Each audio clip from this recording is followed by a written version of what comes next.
Hello, everyone, and welcome to another episode of our study of moral philosophy.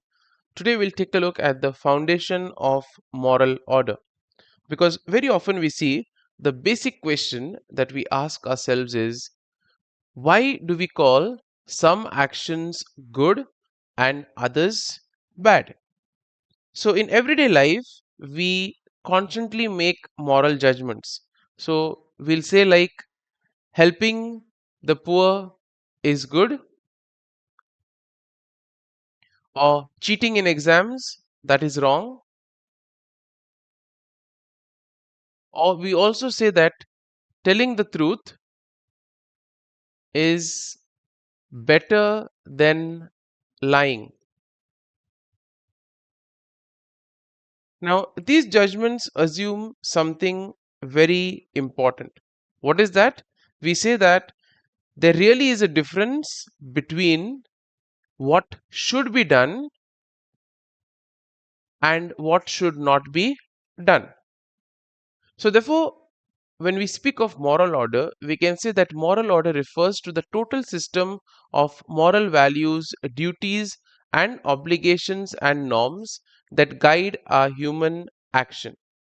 So now, when we speak of moral order, as we have seen now, it includes a totality of all the moral values, duties, obligations, which in a way help us in our actions. So whatever, when we decide to do something, it is these systems or this totality of values, duties, obligation that in a way indicate to us whether something is right or wrong. Now the big question is, what is the foundation of this moral order? Okay, so how do we come to this moral order existing? So we may ask, like, why are some actions morally obligatory? Okay, why do we feel bound to do certain things even when it is difficult? Okay, for example, telling the truth is difficult because if you tell the truth, you may face other consequences. Okay, people may leave you behind, or people may not want to interact with you, or your friends may leave you. It's difficult, but why do we still feel bound to tell the truth? Okay, or another question which we may kind of think of is, why do we blame or praise people morally? That is, why do we say that this is a morally good action, this is a morally bad action? Okay, so now we need to take a look at how this moral order comes into being. So to answer this question, we go to the most easiest of all answers, that is, we go to a religious answer which we can all relate to, and then we'll try to see whether that satisfies our curiosity or no. So what is the religious answer? God is the foundation, as simple as that. Okay, but now when we speak about it philosophically, there comes the problem. So first we'll try to see what happens when we keep God as the foundation. So a believer in God may say, actions are morally good or bad because God wills them. Okay, for example, stealing is wrong. Why? Because God forbids stealing. Okay, similarly, helping the needy is good. Why? Because of the command given by God, that is, love your neighbor. Now, this particular explanation of God as the foundation, in a way, it gives morality authority. Why? Because God is the authority over here. It also gives universality, so it is applicable everywhere, and it also gives an obligation. Since we believe in God, we are obliged to follow what He commands. However, we see that philosophical ethics as a rational discipline, okay, here comes the problem. Philosophical ethics as a rational discipline does not presuppose God's existence. Okay, next, we must give reasons that can be understood by both believers and non believers alike. So, for example, a believer may believe that, okay, God is the foundation of moral order. What about the atheists? What about those who don't believe in God? So, therefore, philosophy will ask, is there a moral order that does not depend on God? Or can we find such moral order that does not depend on God? Hence, if we find one like this, we can then say that it is both applicable for believers and non believers. It can be understood by both. So, let's see if there is such kind of an moral order that is understood by believers and non believers alike. So, first and foremost, we see that when we speak of moral diversity, it does not eliminate moral order. Okay, so we have seen that there's a lot of diversity among us. We are unique individuals. Each society, each culture has its own diversity, even though that does not eliminate moral order. Now, when we look at history and culture, we see there are different customs, different rules, and different moral practices. So, we see that in some cultures, polygamy is accepted, other cultures reject it. Okay, or some societies allow for capital punishment, whereas other societies will, in a way, oppose it. Or when it comes to dress, when it comes to marriage, when it comes to punishment, we see that there are different views on these dress or marriage or punishment in different societies. So, therefore, this may lead us to say that morality is totally relative. There is no foundation. But if we say like this, then we are too quick to judge. We are making an assumption too quickly. Now, in spite the differences, is there any commonality? That is what we need to find out. So, we see that there are certain commonalities in spite the differences that we find. So, even in very different cultures, we find one common idea. And what is that? The difference between what ought be done and what ought not be done. So, what ought to be done and what ought not to be done. For example, every society condemns betrayal, or every society values some form of honesty, or every society praises courage and condemns cowardice.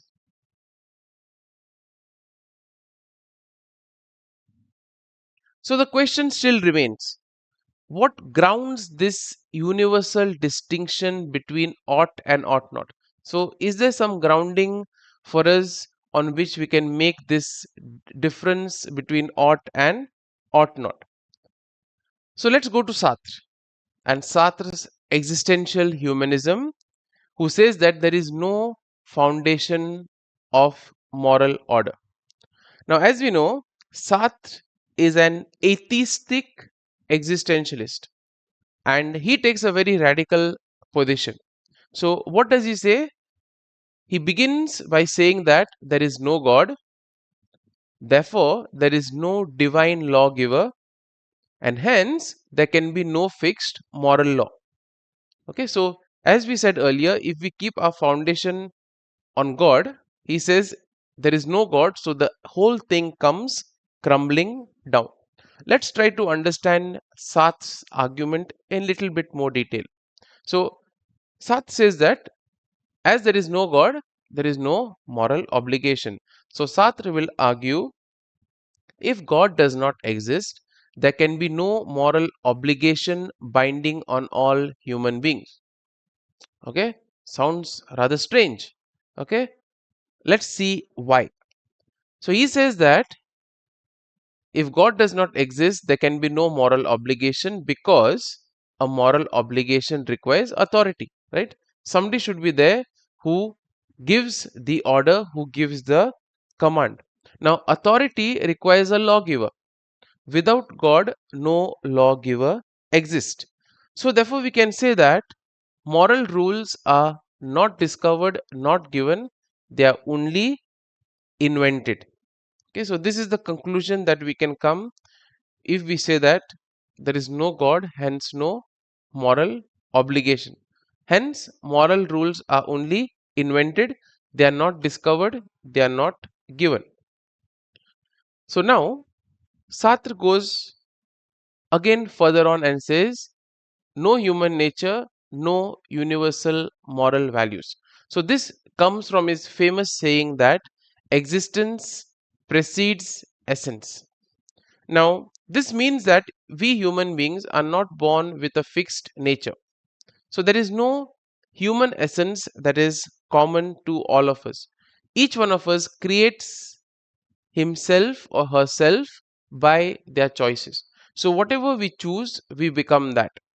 Okay, so if we choose good, we become good individuals. If we choose bad, we then become bad individuals. So now, what is the consequence of this argument of Sartre?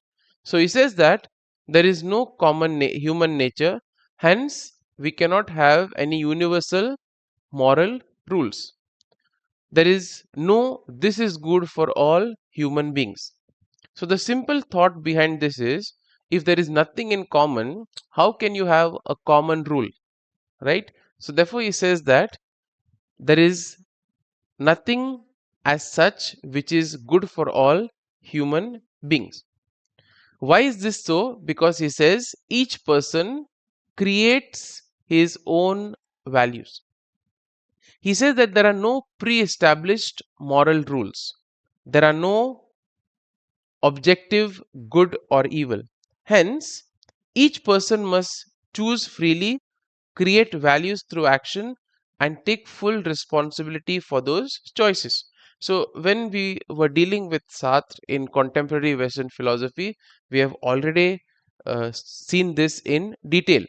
Okay, so therefore, he says that each of us must choose, then we must create values through that action, and we must take full responsibility for those choices.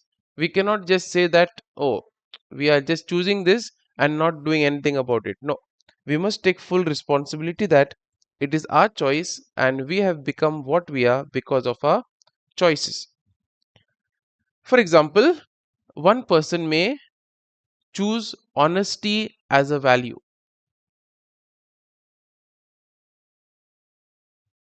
another may choose power or violence as value.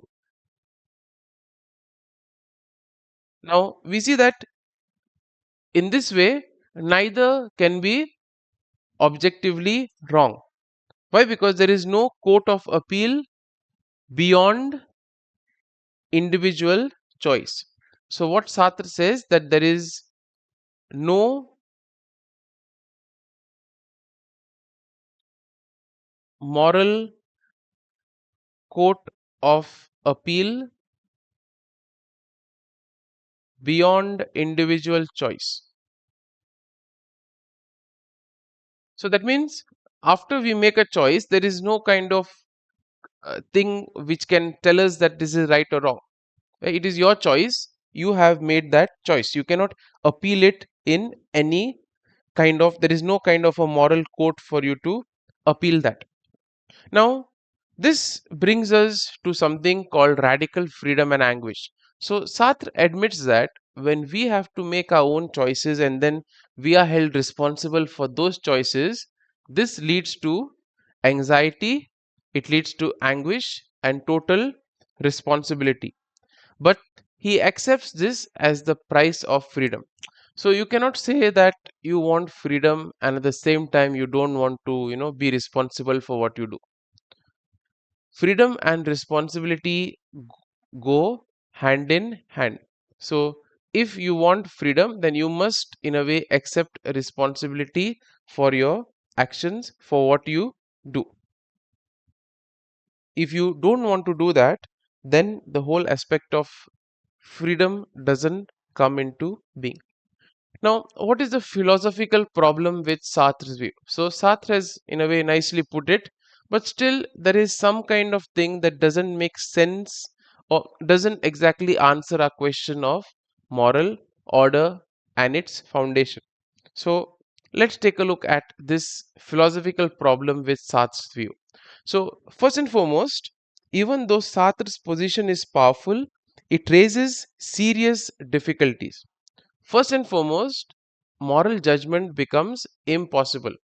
So if everyone creates their own values, okay, how can we condemn genocide? How can we call slavery evil?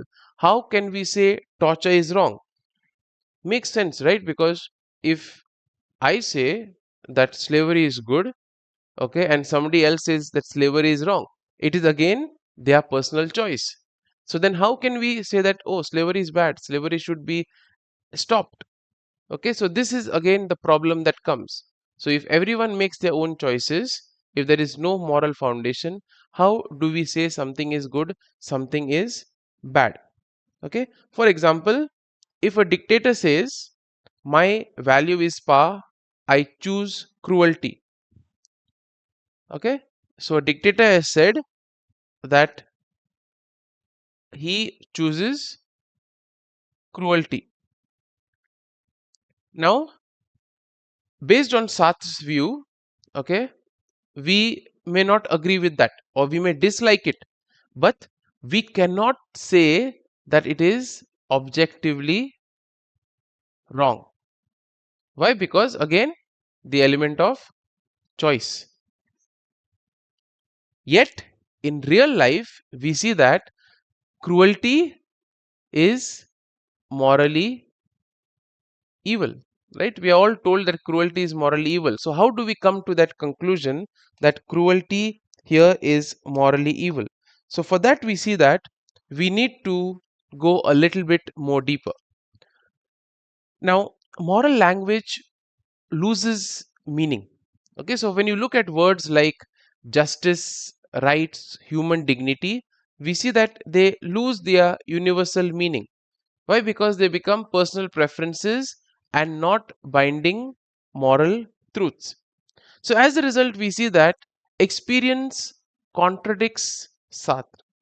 So, we human beings, we naturally experience guilt, obligation, and moral praise or blame. For example, a man rescues a stranger. Okay, let's say a person is drowning. This person goes and he tries to rescue that man who is drowning, even by putting himself at risk. Now, we may say he ought to have done that.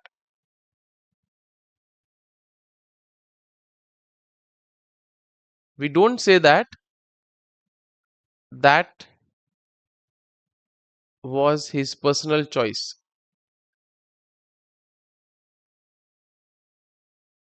Okay, so this is what happens when we, in a way, uh, stick with Sartre and we then have the world experience. So, according to Sartre, it is okay, it is personal choice to save the person.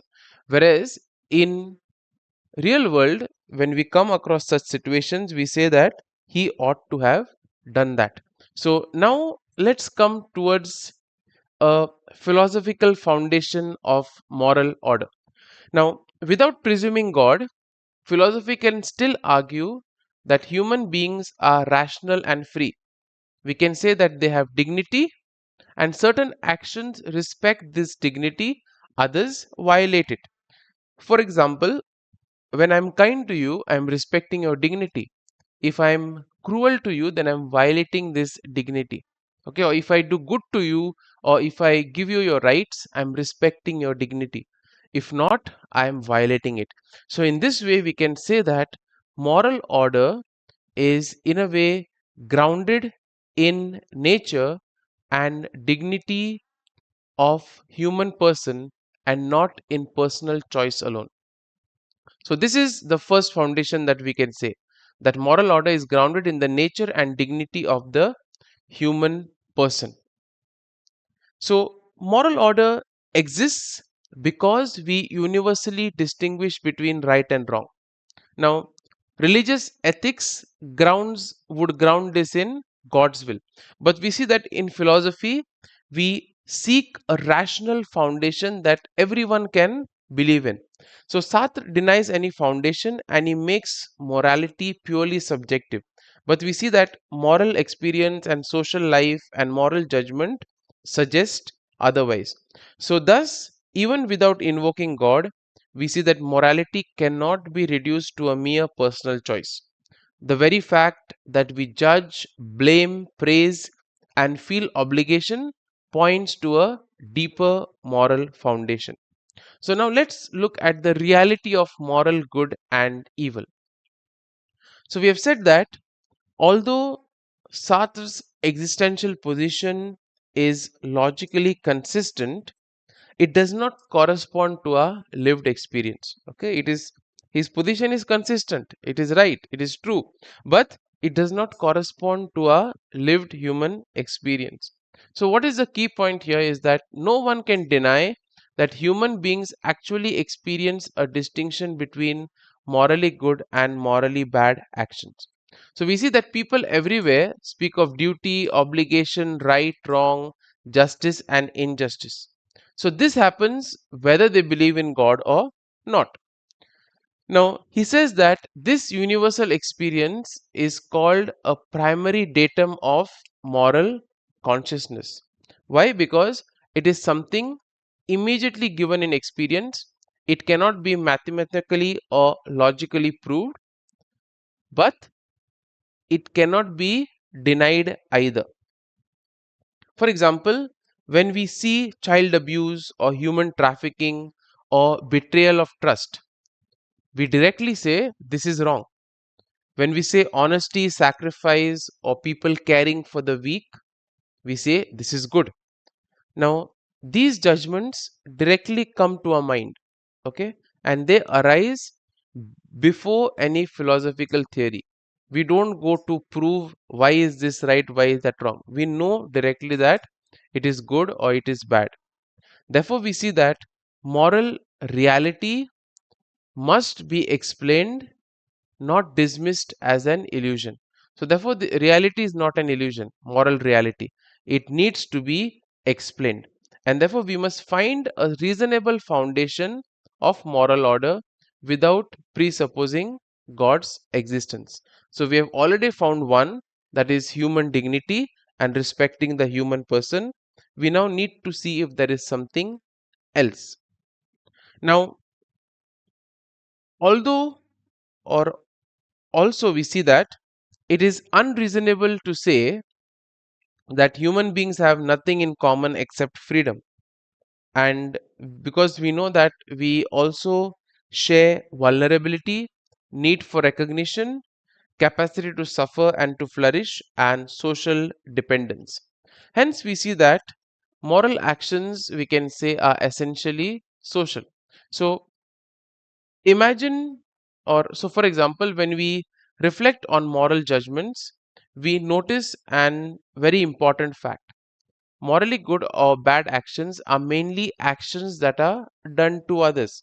Okay, for example, telling the truth, it affects the other person. Why? Because it leads to gaining of trust. Lying, on the other hand, harms the trust. Helping the poor, it benefits others.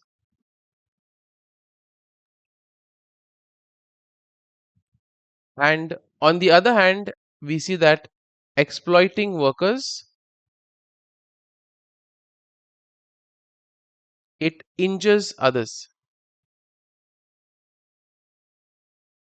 So therefore, purely private acts, like on the other hand, purely private acts like choosing tea over coffee are morally neutral, right? Because you are choosing it for yourself.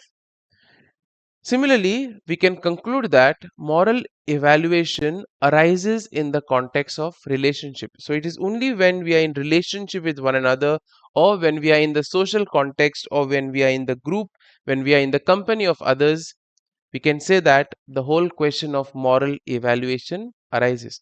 For example, if you choose tea over coffee, nobody is going to argue, right? Or nobody is going to say why you chose tea, why you chose coffee.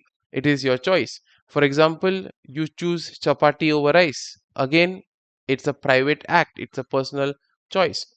On the other hand, if you keep on lying, people can question you, why are you lying, or why are you not telling the truth, or why are you exploiting workers, or why are you cheating others. So this happens only when the social context is involved.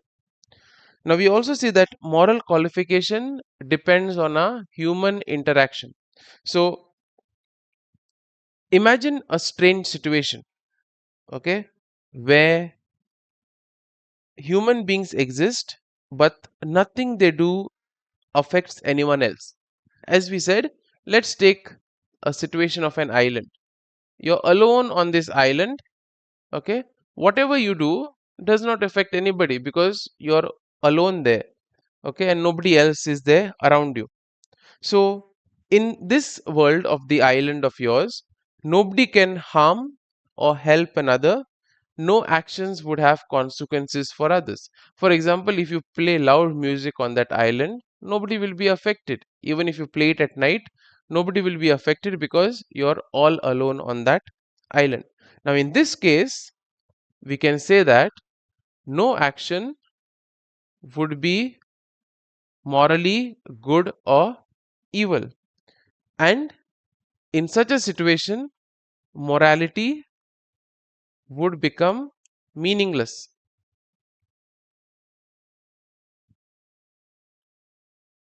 Example, if lying had no effect on anyone, or if you stole, it did not affect anyone, or if you have done violence, then there's no suffering. Okay, so this is what would happen when morality becomes meaningless, when there's no human interaction, when there is no social context. So we can say that moral qualification is possible because human interaction is possible. So this is basically the second or third foundation that we can say. So it basically, this is related again to social order. That means it's possible only in social connections. So in this way, moral qualification is possible only when the social context is involved, when human interaction is possible.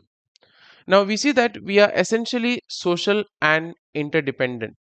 Hence, human interaction is possible because we are social by nature. So we are interrelated, we are interdependent, and we cannot fully develop in isolation. So a person becomes fully human through family, through society, and through relationships of mutual recognition. For example, an child that is abandoned without care, he does not develop language, morality, or identity. A person who is denied dignity and recognition will suffer a lot of psychological and moral damage. So, therefore, we see that recognition becomes this basis of moral order. For self recognition, every human being needs to first be recognized as a human being, and then, importantly, recognize that others also are human beings. Now, this will give rise to a basic right, okay, the right to be treated as human, and a basic duty, the duty to treat others as humans. So in this way you have a basic right and a basic duty. So for example, respecting another's life, or listening to another's voice, not using people as means. Okay, so as a result, from this right and duty, you have the right to live, right to dignity, right to freedom, and you have duties of justice, honesty, and compassion. So basically, we can say that human order becomes the immediate foundation of moral order. Okay, why? Because human interrelatedness is the immediate ontological foundation of moral order. Okay, so it is this human interrelatedness which becomes the immediate foundation of moral order. This basically means that moral order arises from the very structure of human existence. Why? Because we live with and for others. Hence, moral norms are necessary for us to flourish as human beings. So, therefore, we can come to the conclusion that actions which respect human interrelatedness,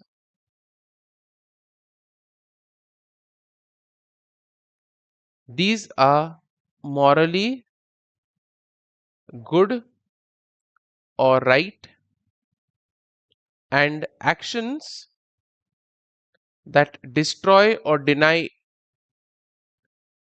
human interrelatedness, these are morally bad or wrong.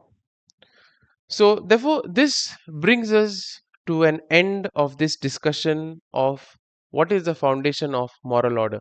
Next time, when we come, we'll take a look at some other theories like the deontological theories of ethics. Now, as we come to an end for this, we have seen that it all depends on how we, in a way, relate to one another.